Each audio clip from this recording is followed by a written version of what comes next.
결국 양측의 사전 조정에서 이제 어떤 성과가 나오지 않으면 의원총회 열리게 될 거고 또 의원총회에서 결국 이제 표대결, 세대결까지 벌어질 거고 그렇게 되면 여권 내 개파 갈등의 주요 분수령이 될 수밖에 없다. 지금 이런 시나리오가 나오는 겁니다.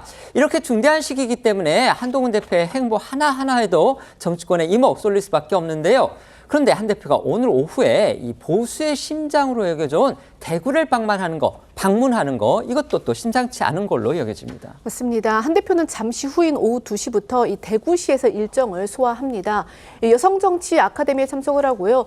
분권과 통합포럼 초청 강연에 강사라도 나설 예정입니다. 이 한 대표의 오늘 일정에 정치권의 이목이 쏠리는 것은 아까 앵커 말씀하신 대로 친윤계와 친한계 간 긴장감이 어느 때보다 고조된 상황이라는 그런 좀 시기적인 미묘함도 있고요. 또 이 방문지가 당의 텃밭이라고 할 수 있는 대구라는 점에서도 여러 가지 해석이 나오고 있습니다. 무엇보다 대구가 이 박근혜 전 대통령의 정치적 고향이지 않습니까?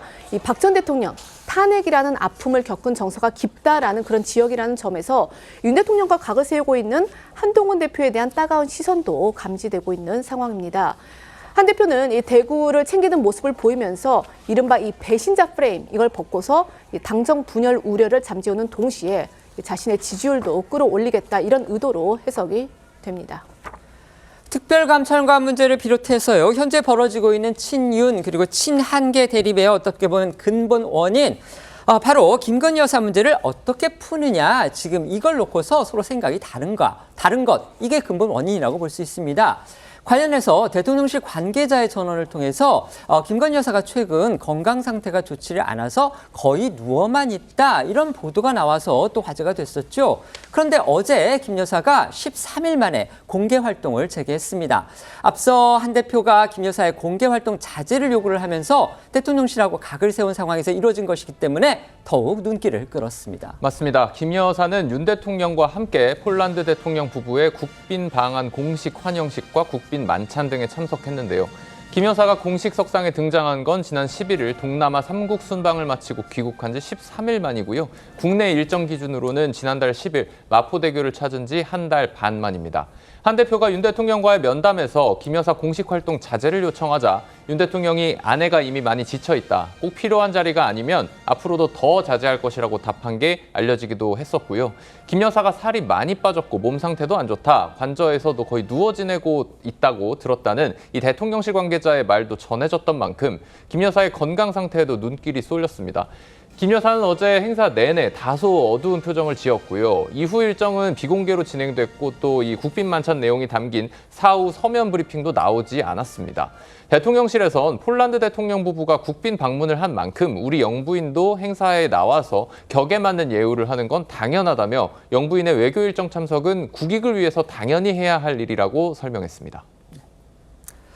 패널들께 좀 다른 질문 드리겠습니다. 우리 송국건 의원께는요. 지금 영남일보에서 오래 또 일을 하셨고 어쨌든 대구 TK 분위기는 뭐 가장 정통하다 저는 이렇게 생각을 하는데 아까 저희 기자가 리포트에서 그런 말씀 드렸잖아요.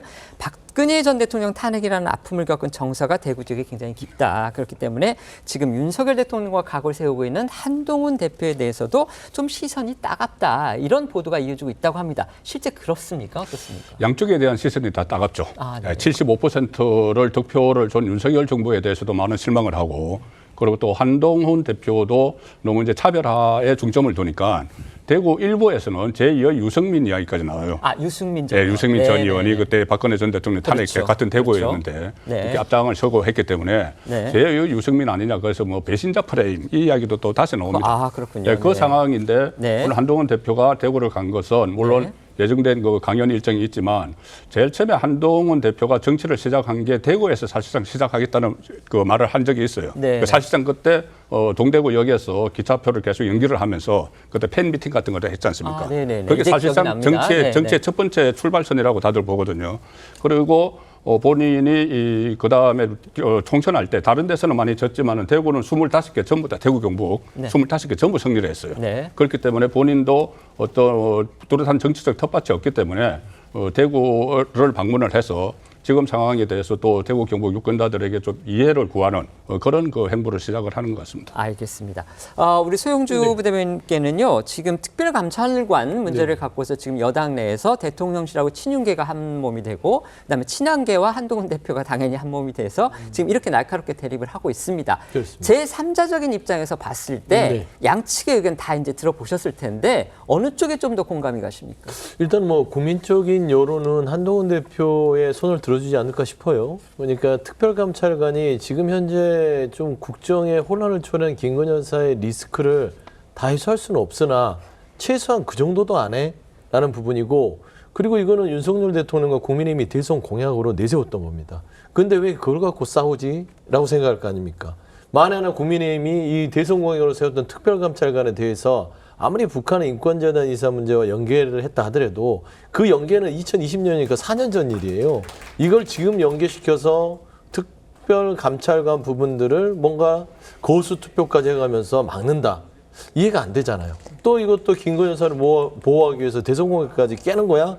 라는 것이기 때문에 어차피 여론전에서는 한동훈 대표가 승기를 잡고 가나 이게 과연 맞는가 싶어요. 특별감찰관을 안 한다고 해서 나라가 어지러운 부분들이 정리가 되느냐라는 측면에서는 국민의힘이 한가롭게 지금 다투고 있다라는 비판에서는 벗어나지 못할 것 같습니다. 네.